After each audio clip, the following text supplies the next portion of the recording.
Oke, ya, selamat pagi ya Pak Dwi, selamat pagi rekan-rekan. Untuk kali ini kita bahas di minggu ini memang jelas market setelah kejutan dari ECB kemarin yang tetap masih membuka peluang untuk menambah stimulus ya di bulan Desember, dan juga atas langkah dari PBOC Cina yang melakukan pemangkasan suku bunga pinjaman ini sebesar 25 basis poin menjadi 4,35% ya.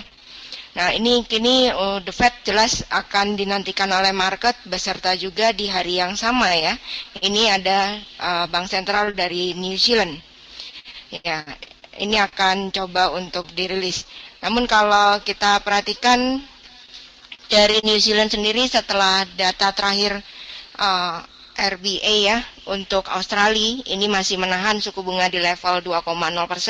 Sepertinya tampaknya juga untuk New Zealand juga akan menunggu untuk keputusan dari The Fed khususnya ya, yang akan menjadi patokan juga bagi negara-negara lain ya sebelum mengambil langkah lebih lanjut. Ya, itu mungkin untuk fundamentalnya. Kemudian kalau kita perhatikan di sini data Amerika sebelum data FOMC ini cukup banyak ya di pekan ini, dan kalau kita lihat dari awal pekan datanya ini dirilisnya hampir semuanya merah ya. Berarti pengertiannya ini negatif untuk di Amerika. Ya, dan kemudian kalau kita lihat juga data terakhir consumer confidence juga turun dari yang tadinya di atas 100, sekarang dirilisnya 97 ya. Nah, kita akan melihat kalau kita mulai memprediksi mungkin The Fed ini di nanti di hari Kamis dini hari ya, masih kemungkinannya tetap akan menahan untuk mulai kenaikan suku bunga. Ada tanggapan mungkin Pak Dwi? Tidak ada, Bu Desi, tinggal menunggu saja volatilitas harga terlihat dengan jelas sebelum The Fed diumumkan pada minggu ini. Jadi bahan perhatian kita juga bagi yang transaksi. Silakan Bu Desi, lanjutan. Oke, ya, ini nanti ada efeknya juga terhadap market. Ya, ini adalah New Zealand. Data yang terakhir juga defisit perdagangan Selandia Baru ini juga bertambah dan tidak menimbulkan satu hal yang positif ya. Saya pikir untuk pergerakan terutama untuk di mata uang New Zealand ya. Kalau kita perhatikan juga New Zealand setelah dari auto chartis juga memberikan signal symmetrical triangle yang terbentuk dengan data dirilis negatif, ini juga coba untuk tes dari level support 0.67500 ya kurang lebih. Ya, ini masih ada kemungkinan jika kita lihat dari indikator dari RSI yang kini sudah berada di bawah dari 30, ada kemungkinan dia akan melakukan rebound, namun tidak akan terlalu panjang saya pikir reboundnya ya. 0.67870 ini menjadi target utama. Namun yang menjadi peluang yang perlu diperhatikan oleh rekan-rekan, jika terjadi penembusan dari level terendah support ini ya 0.67500, jelas ini akan membuka konfirmasi bearish lanjutan itu untuk di New Zealand saya pikir Pak Dwi. Itu hingga ke area 0.66800 ya untuk target selanjutnya. Nah, ada tanggapan Pak Dwi dari New Zealand? Oh, tidak ada. Lanjutkan, Bu. Ya, kemudian kalau kita lihat kita masuk di Inggris ya. Di hari kemarin juga dirilis untuk masalah data di Inggris, ini adalah mengenai GDP yang kalau kita lihat pertumbuhannya hanya tercatat 0,5% dari periode 3 bulan sebelumnya ya. Jadi dari bulan Juli hingga September 2015. Dan kalau kita lihat ini adalah pertumbuhan terendah untuk kuartal sejak dari kuartal ketiga tahun 2013 ya. Forecast sebelumnya sebenarnya para analis ini memprediksi 0,7. Namun kita lihat ini ada beberapa yang menyumbang dari GDP yang anjlok ya. Dan kalau kita lihat dari segi construction ataupun production ini juga memberikan sumbangsi yang sedikit dibandingkan dari service. Ya, itu yang menyebabkan juga untuk masalah GDP di Inggris ini mengalami pelemahan ya. Kemudian kalau kita lihat dari pergerakan, jelas untuk di hari ini Inggris tidak ada data ekonomi kalender, namun diperhatikan nanti data ekonomi kalender dari Amerika ya. Kalau kita perhatikan juga masih berada di dalam pola symmetrical triangle yang terbentuk ya dengan asumsi support yang perlu dijaga untuk di pound sterling 1.52800. Ya, ini adalah kunci support. Ya, selama belum mengalami penembusan, didukung juga di sini terjadi agak sedikit di signal dari bullish divergence ya yang diberikan dari indikator RSI, ada kemungkinan rebound. Namun rebound yang menjadi target untuk rebound sementara di pound sterling 1.53800. Ya, kurang lebih hampir cukup ya. Saya pikir ini ada sekitar 1000 pips yang bisa diambil jika memang kekuatan signal bullish divergence ini akan memberikan potensi rebound untuk di pound sterling.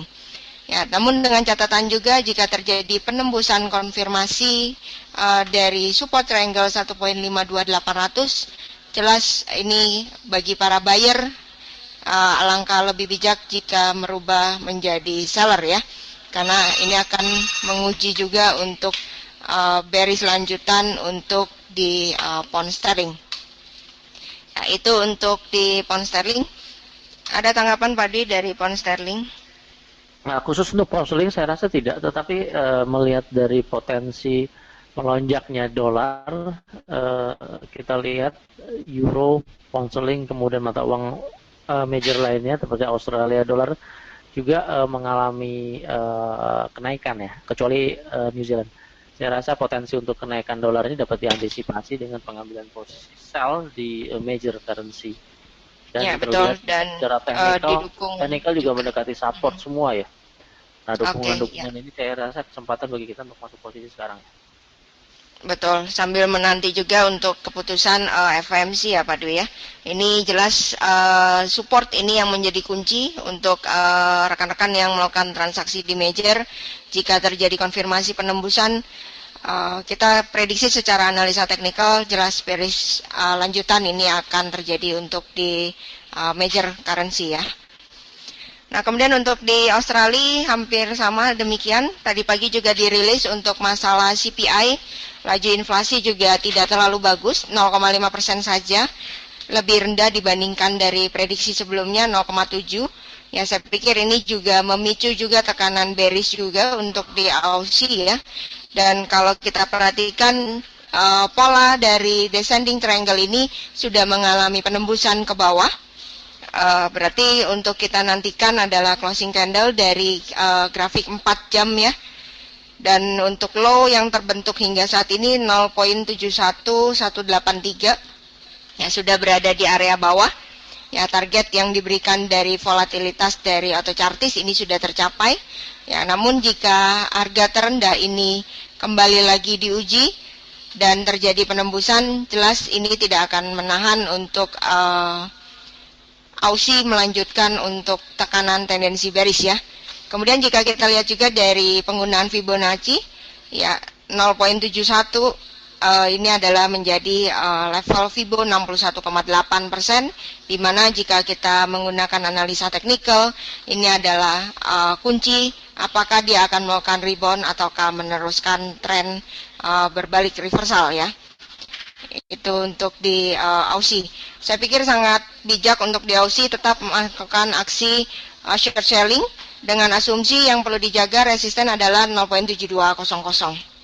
Ya, ada tanggapan Pak Dwi dari Australia? Untuk Aussie terfokus tadi pagi saya melihat terhadap yen karena ada correlating alert dari autochartis Aussie yen saya ikuti, ternyata betul Bu Desi. Oke, berarti searah ya Pak Dwi ya? Ya, dari support key level juga turun. Kemudian dari dengan manual kita juga turun. Oke, pelemahan dari Australia ternyata juga berimbas juga sama korelasinya dengan mata uang cross rate Aussie Yen ya. Itu. Ya, nanti mungkin bisa dilihat. Kemudian ada satu market juga menjelang FOMC, biasanya ini juga market dari emas ini akan menantikan dengan sangat untuk para trader di emas. Kalau kita lihat transaksi yang terjadi juga tidak terlalu banyak, saya pikir dari minggu ini. Ya, pergerakan juga sangat terbatas levelnya di area channel up yang terjadi ya. Dengan harga tertinggi sementara yang dibentuk itu adalah 1191.68. Kemudian harga terendah sebelumnya yang terupdate ini adalah 1104.70. Ya, kemudian jika kita ambil tarik tengah untuk channel up ini, di sini terlihat untuk harga middle itu kurang lebih 1158 kurang lebih tepatnya ya. Dan ini akan menjadi kunci untuk pergerakan emas saya pikir di minggu ini, apalagi setelah FOMC juga sudah mengeluarkan statement ya mengenai perencanaan selanjutnya mengenai kebijakan moneter yang diambil. Ya, selama tidak melebihi dari 1158 ya, berarti pergerakan dari emas masih akan coba untuk melakukan rebound, coba tes kembali ke resisten channel up yang sudah dibentuk bergaris warna hijau ini. Ya, namun jika terjadi penembusan, jelas ini akan membawa bearish lanjutan untuk di emas saya pikir. Ya, ada tanggapan mungkin Pak Dwi dari emas? Untuk emas saya rasa tidak dari saya, Bu. Silahkan dilanjutkan saja. Ya, itu mungkin untuk beberapa market yang perlu diperhatikannya, ada kunci-kunci level dan juga resisten yang perlu dijaga menjelang perdagangan juga nanti menjelang data FOMC ya. Nah, ini adalah data untuk di hari ini. Ya, saya pikir subuh nanti dini hari ini tetap harus diperhatikan. Untuk FOMC saya pikir ini diganti jam 1 dini hari ya Pak Dwi ya, karena masih belum winter kalau untuk di Amerika. Betul ya, kalau saya tidak salah. Ya, ini jam 1 dini hari nanti FOMC, rekan-rekan bisa memperhatikan dan bisa melihat juga dan juga mengambil peluang untuk Anda yang melakukan transaksi berdasarkan news trading.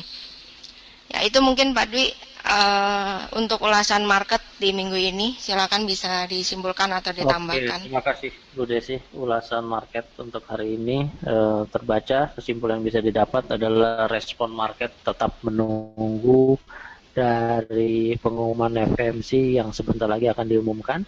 Apakah menaikkan tingkat suku bunga atau tetap pada hari Kamis dini hari. Kemudian kita lihat juga dari pergerakan market terlihat dari Australia dollar sangat menonjol keadaan bearish. Kemudian juga dari seluruh major juga terlihat euro dan pound sterling juga terlihat sentimen negatif atau turun dari beberapa